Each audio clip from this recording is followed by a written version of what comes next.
Hello बच्चों, आपका स्वागत है आज के वीडियो में। आज हम फिजिक्स के चैप्टर नंबर 5 के एमसीक्यू क्वेश्चन को करने वाले हैं। आज के क्वेश्चन में लगभग 50 क्वेश्चनों को संकलित किया गया है।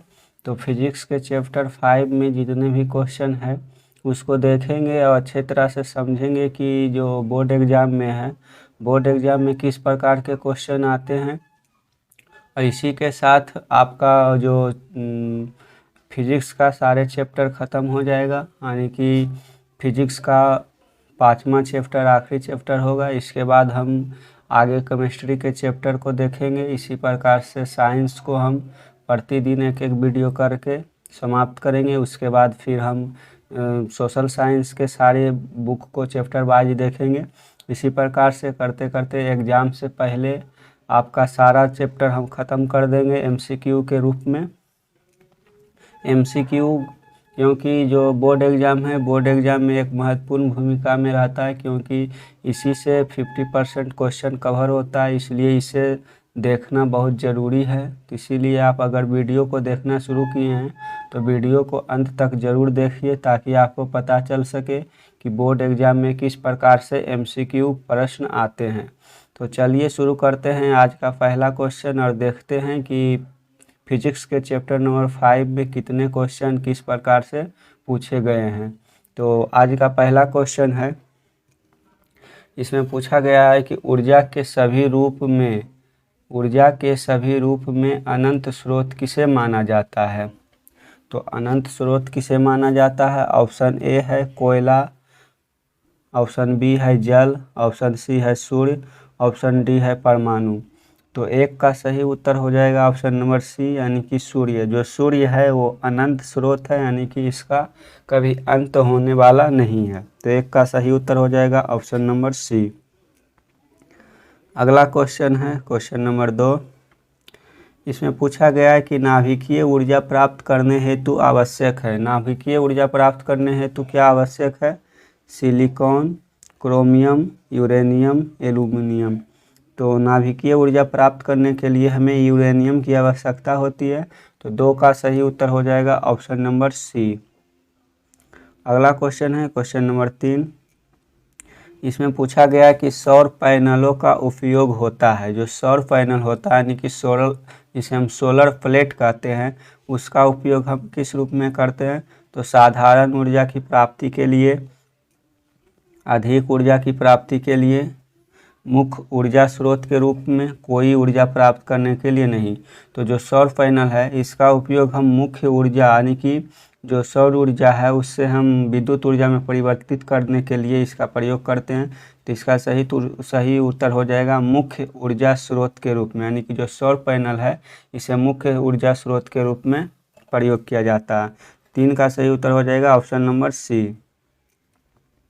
क्वेश्चन नंबर 4 है। इसमें पूछा गया है कि औद्योगिकीकृत देश अपनी कुल ऊर्जा का कितना प्रतिशत नाभिकीय विद्युत संयंत्रों से पूर्ति करते हैं। तो जो औद्योगिकीकृत देश होती है अपने कुल ऊर्जा का कितना परसेंट नाभिकीय विद्युत संयंत्र से पूर्ति करते हैं? 30%, 40%, 20%, 60%।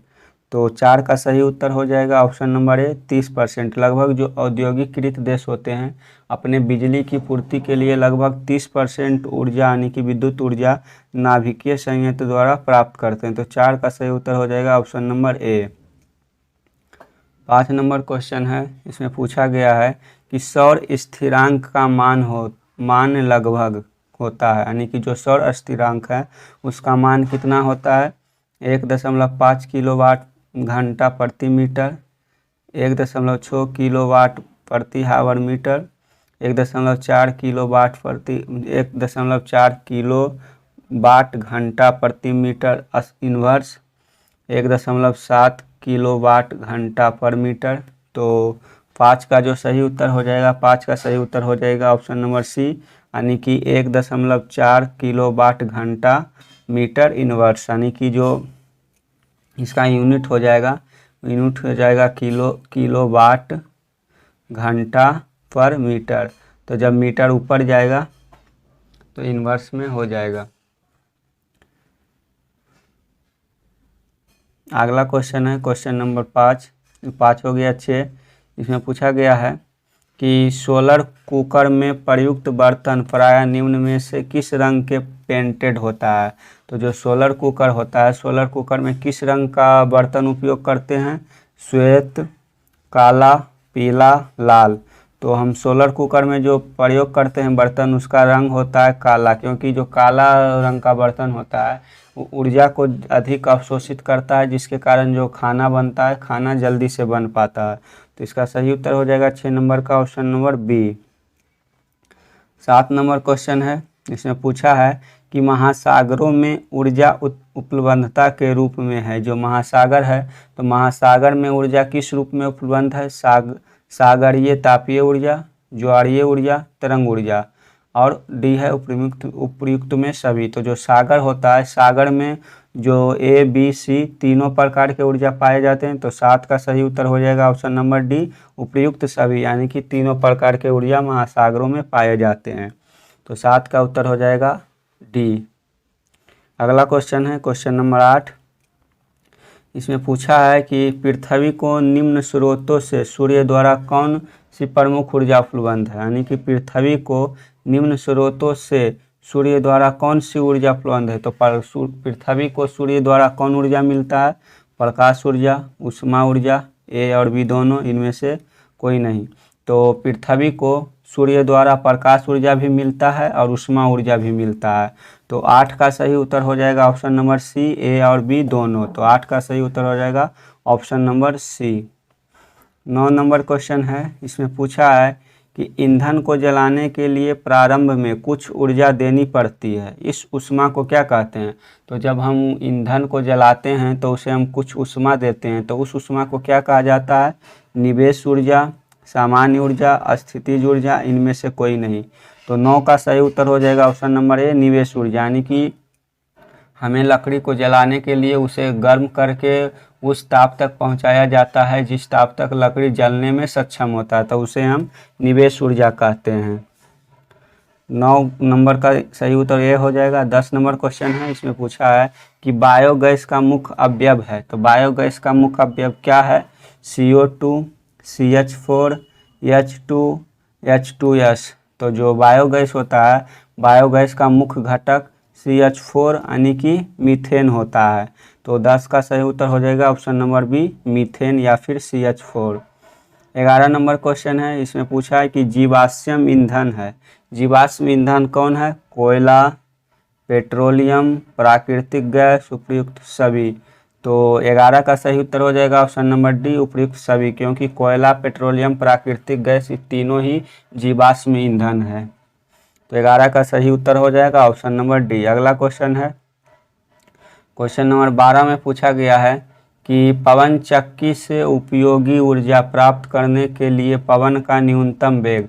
तो हमें पवन चक्की से ऊर्जा प्राप्त करने के लिए हवा का कितना न्यूनतम वेग होना चाहिए, यानी कि उससे कम वेग होने पर जो पवन चक्की है वो नहीं घूर सकता है। तो 12 का ऑप्शन है 20 किलोमीटर प्रति घंटा, 15 किलोमीटर प्रति घंटा, 30 किलोमीटर प्रति घंटा, 40 किलोमीटर प्रति घंटा। तो हवा का न्यूनतम चाल कितना होना चाहिए?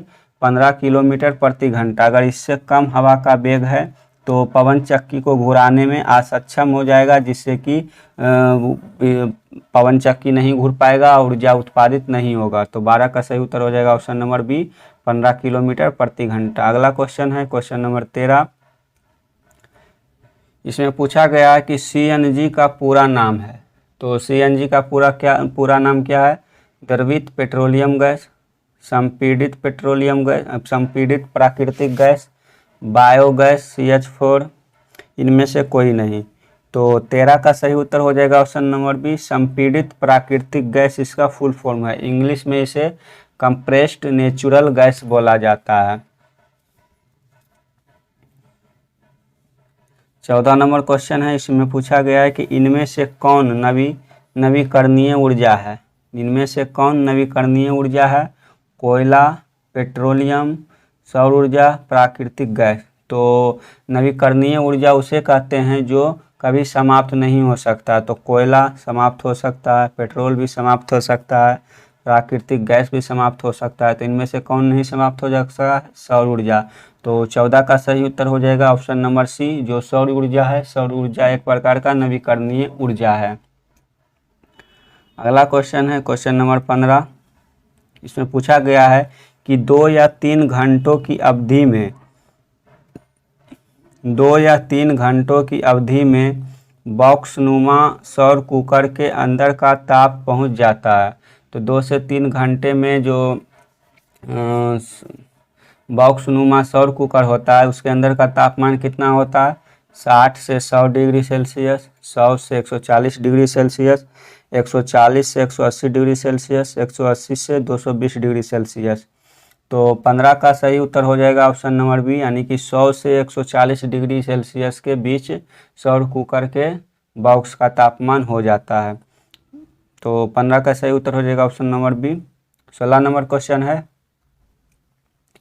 इसमें पूछा गया है कि ग्लोबल वार्मिंग के लिए उत्तरदायी है। तो ग्लोबल वार्मिंग के लिए कौन उत्तरदायी है? O2, NH3, CO2, N2।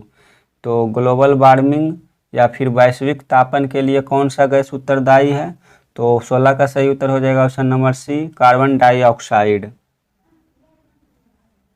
17 number question है। इसमें पूछा है कि धूप में रखे सौर सेल से कितना वाट विद्युत उत्पन्न होता है?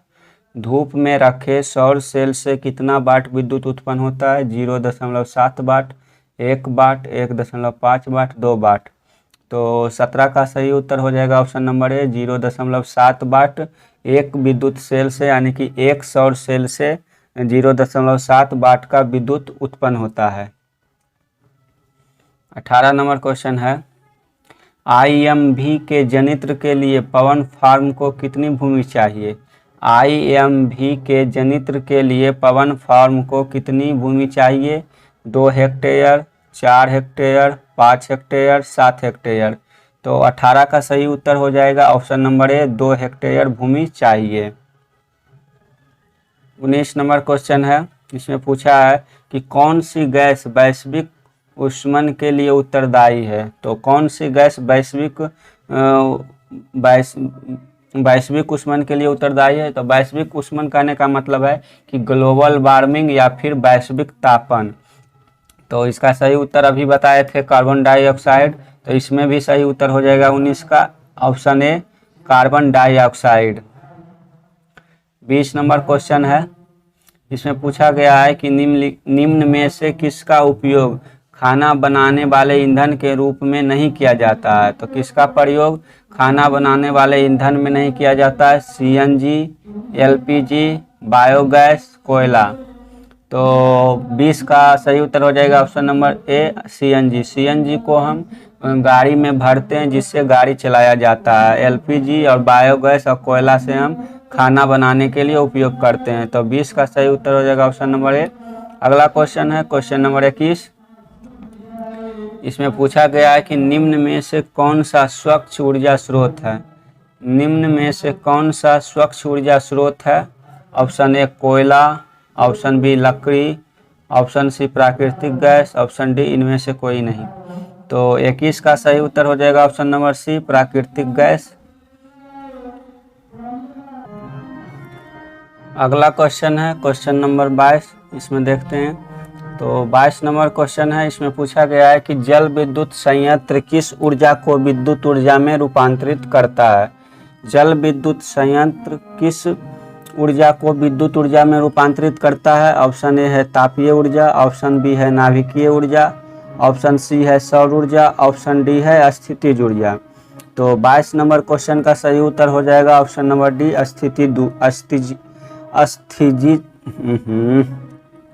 स्थितिज ऊर्जा को जो विद्युत संयंत्र होता है वो विद्युत ऊर्जा में बदलता है जल ऊर्जा को। तो 22 का सही उत्तर हो जाएगा स्थितिज ऊर्जा, ऑप्शन नंबर डी।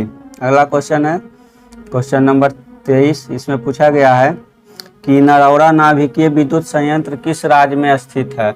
नरौरा नाभिकीय विद्युत संयंत्र किस राज्य में स्थित है? तो ऑप्शन ए है राजस्थान, बी है महाराष्ट्र, सी है उत्तर प्रदेश, डी है गुजरात। तो 23 का सही उत्तर हो जाएगा ऑप्शन नंबर सी, उत्तर प्रदेश। नरौरा नाभिकीय विद्युत संयंत्र उत्तर प्रदेश में स्थित है। अगला क्वेश्चन है क्वेश्चन नंबर 24। इसमें पूछा गया है कि सौर कुकर के लिए कौन सा दर्पण सर्वाधिक उपयुक्त है। सौर कुकर के लिए कौन सा दर्पण सर्वाधिक उपयुक्त है। समतल दर्पण, उत्तल दर्पण, अवतल दर्पण, इनमें सभी। तो 24 का सही उत्तर हो जाएगा ऑप्शन नंबर सी, अवतल दर्पण। अगला क्वेश्चन है क्वेश्चन नंबर 25। इसमें पूछा गया है कि सौर ऊर्जा का मान अभी प्रायोगिक प्रयोजनों के लिए अस्थिर माना जाता है, जिसे कहा जाता है। सौर ऊर्जा का मान सभी प्रायोगिक प्रयोजनों के लिए स्थिर माना जाता है, जिसे कहा जाता है सौर उष्मांक, सौर स्थिरांक, उष्मा स्थिरांक, इनमें से कोई नहीं। तो 25 का सही उत्तर हो जाएगा ऑप्शन नंबर ए, सौर उष्मांक। 26 नंबर क्वेश्चन है। इसमें पूछा गया है कि सौर ऊर्जा प्राकृतिक में निम्नांकित को प्रभावित करती है। तो सौर ऊर्जा प्राकृतिक में किसे प्रभावित करती है। पवन को, तूफान को, वर्षा तथा हिमपात, इनमें से सभी। तो 26 का सही उत्तर हो जाएगा ऑप्शन नंबर डी, इनमें से सभी। यानी कि जो सौर ऊर्जा है, सौर ऊर्जा पवन को भी प्रभावित करता है, तूफान को भी, और वर्षा तथा हिमपात को भी। तो 26 का सही उत्तर हो जाएगा option number D. 27 number question है। इसमें पूछा गया है कि सौर कुकर में किस प्रभाव का उपयोग होता है। सौर कुकर में किस प्रभाव का उपयोग होता है। A greenhouse, B global warming, D तापीय, डी इनमें से कोई नहीं। तो 27 का सही उत्तर हो जाएगा option number A, green house. जो सौर कुकर है, सौर कुकर में ग्रीन हाउस जैसा प्रभाव उत्पन्न होता है, जिसके कारण सौर कुकर के अंदर खाना बन जाता है जल्दी से। अगला क्वेश्चन है क्वेश्चन नंबर 28। इसमें पूछा गया है कि वैसे ऊर्जा स्रोत जिनका पुनर्जनन हो सकता है उन्हें ऊर्जा का किस प्रकार का स्रोत कहते हैं। तो वैसे ऊर्जा स्रोत जिनका पुनर्जनन हो सकता है उन्हें ऊर्जा का किस प्रकार का स्रोत कहते हैं। नवीकरणीय स्रोत, अनवीकरणीय स्रोत, ऊर्जा का कोई स्रोत नहीं, इनमें से कोई नहीं। तो 28 का सही उत्तर हो जाएगा ऑप्शन नंबर ए, नवीकरणीय स्रोत। 29 नंबर क्वेश्चन है। इसमें पूछा है कि ऊर्जा के अनवीकरणीय स्रोत है। तो ऊर्जा के अनवीकरणीय स्रोत कौन है। ऑप्शन ए पवन, ऑप्शन बी कोयला, ऑप्शन सी जल, ऑप्शन डी सूर्य। तो 29 का सही उत्तर हो जाएगा ऑप्शन नंबर बी, कोयला। जो कोयला है अनवीकरणीय स्रोत है। तो 29 का सही उत्तर हो जाएगा ऑप्शन नंबर बी। अगला क्वेश्चन है क्वेश्चन नंबर 30। इसमें पूछा है कि सूर्य के ऊर्जा का स्रोत है। सूर्य के ऊर्जा का स्रोत क्या है। नाभिकीय संलयन, नाभिकीय विखंडन, नाभिकीय हो गया नाभिकीय संलयन, नाभिकीय विखंडन, ए और बी दोनों, इनमें से कोई नहीं। तो 30 का सही उत्तर हो जाएगा ऑप्शन नंबर ए, नाभिकीय संलयन। नाभिकीय संलयन में क्या होता है कि जो हाइड्रोजन के दो परमाणु होते हैं आपस में मिलकर हीलियम के परमाणु में परिवर्तित हो जाते हैं, तो उसे बोला जाता है नाभिकीय संलयन।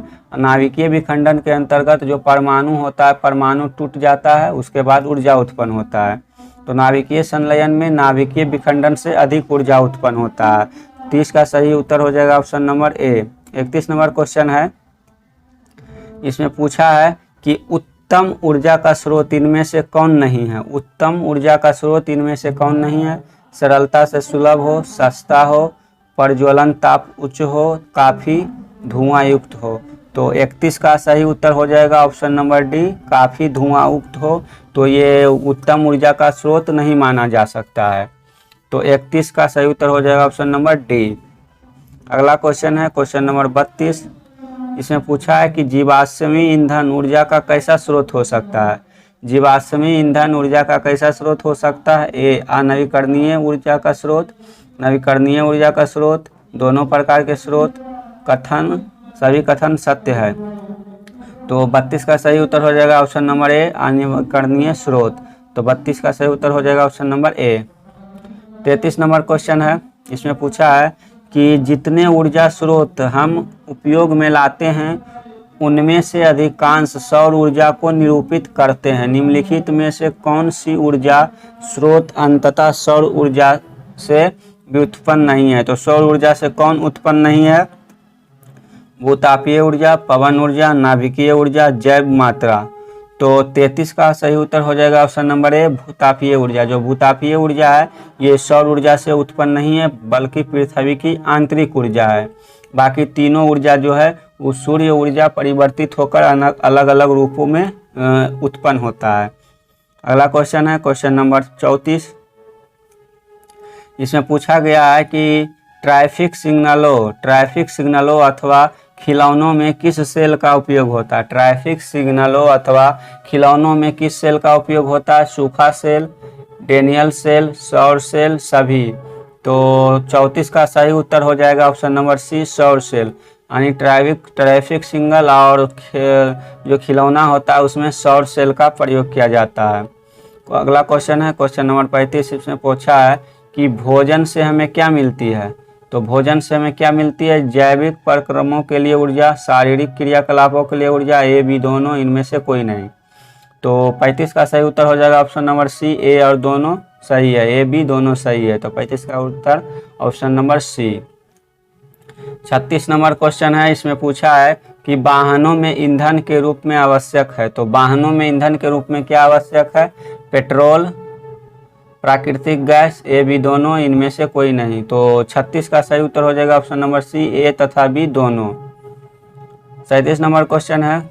इसमें पूछा गया है कि डीजल का उपयोग होता है। तो डीजल का उपयोग किस में होता है। भारी वाहनों में, रेल के इंजनों में, विद्युत उत्पादन में, ए बी एवं सी तीनों में। तो 37 नंबर क्वेश्चन का सही उत्तर हो जाएगा option number D, A B C तीनों में डीजल का प्रयोग होता है। 38 नंबर क्वेश्चन है। इसमें पूछा गया है कि जीवाश्म ईंधनों का व्यापक पैमाने पर प्रयोग से, जीवाश्म ईंधनों का व्यापक पैमानों पर प्रयोग से क्या होता है। पर्यावरण प्रदूषित होता है, पर्यावरण इससे प्रभावित नहीं होता है, पर्यावरण में विषैले गैसों की मात्रा घटती है, इनमें से कोई नहीं। तो 38 का सही उत्तर हो जाएगा ऑप्शन नंबर ए, पर्यावरण प्रदूषित होता है। अगला क्वेश्चन है क्वेश्चन नंबर 39। इसे देख लेते हैं। तो 39 नंबर क्वेश्चन में पूछा गया है कि नाभिकीय ऊर्जा और भूतापीय ऊर्जा दीर्घकालिक है जबकि यह एक ऊर्जा से भिन्न है, जो है ऑप्शन ए जीवाश्मी ऊर्जा, सौर ऊर्जा, ज्वारीय ऊर्जा, इनमें से कोई नहीं।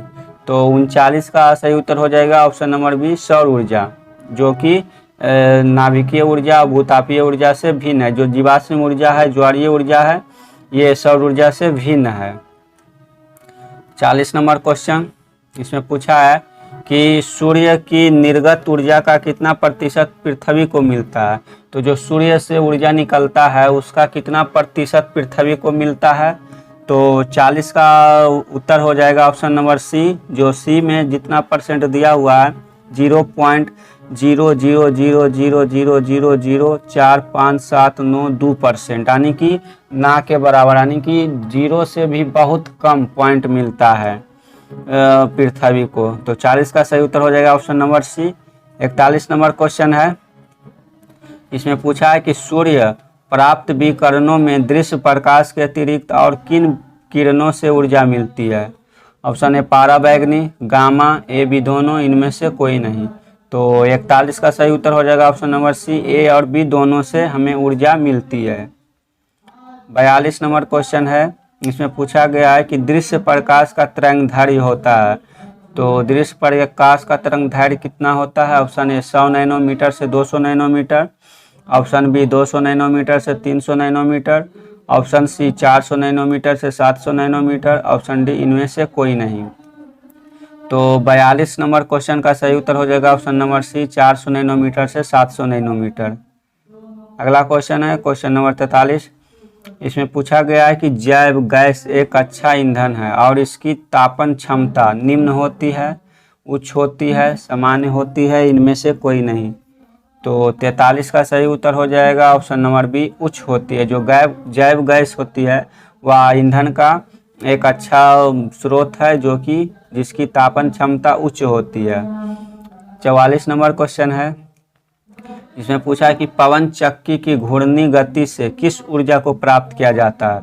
पवन चक्की की घूर्णी गति से किस ऊर्जा को प्राप्त किया जाता है। स्थितिज ऊर्जा, गतिज ऊर्जा, विद्युत ऊर्जा, प्रकाश ऊर्जा।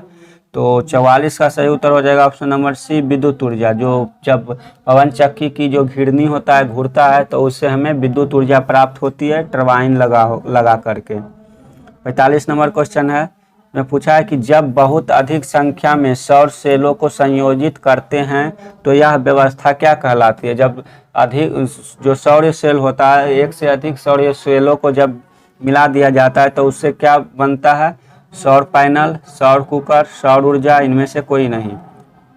तो 45 का सही उत्तर हो जाएगा ऑप्शन नंबर ए, सौर पैनल, जिसे हम सोलर प्लेट कहते हैं। सोलर प्लेट में जो सौर सेल की संख्या होती है उस लगभग हजारों में होती है, तो इस कारण उसे हम सौर पैनल के रूप में जानते हैं।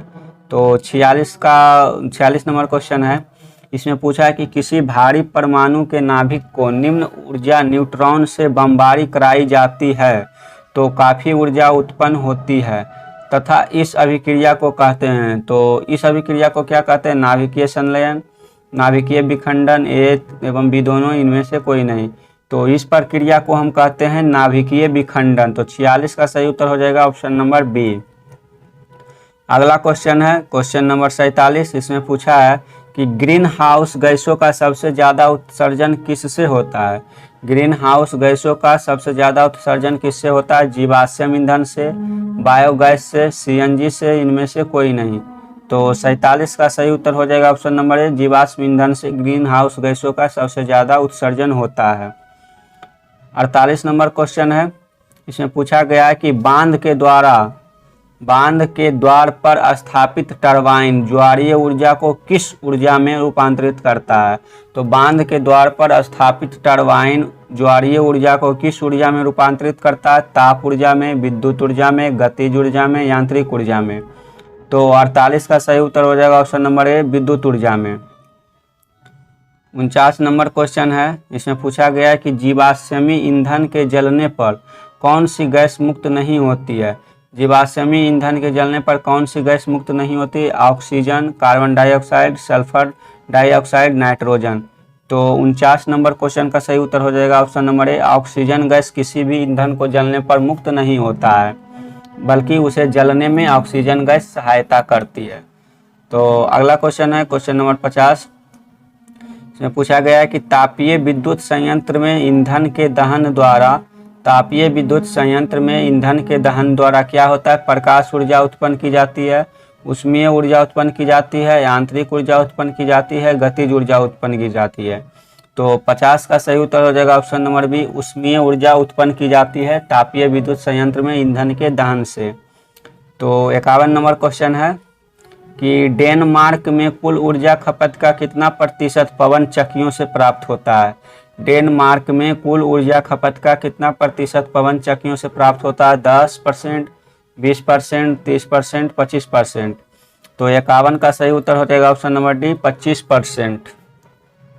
डेनमार्क को पवन चक्कियों का देश भी कहा जाता है, इसे भी याद रखिएगा। 52 नंबर क्वेश्चन है और आज का आखिरी क्वेश्चन है, इसमें पूछा गया है कि औद्योगिकृत देश अपनी कुल ऊर्जा का कितना प्रतिशत नाभिकीय विद्युत संयंत्रों से पूर्ति करता है। तो ये क्वेश्चन पहले देख चुके थे, तो इसका सही उत्तर हो जाएगा ऑप्शन नंबर ए, 30%। इसका ऑप्शन अलग अलग जगह कर दिया गया है। तो आज के क्लास में हम चैप्टर 5 यानी कि फिजिक्स के चैप्टर 5 के कुल 52 क्वेश्चनों को किए हैं।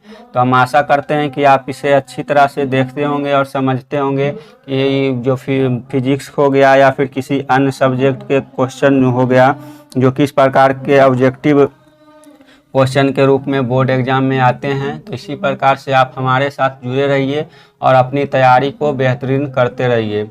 तो अगर आप हमारे साथ पहली बार जुड़े हैं तो हमारे चैनल को सब्सक्राइब करके बेल आइकन को दबा लीजिए ताकि वीडियो डालने का नोटिफिकेशन आपको मिल सके। इसी के साथ हम आज का वीडियो अंत करते हैं और फिर से मिलेंगे आपके साथ एक नए वीडियो के साथ। धन्यवाद।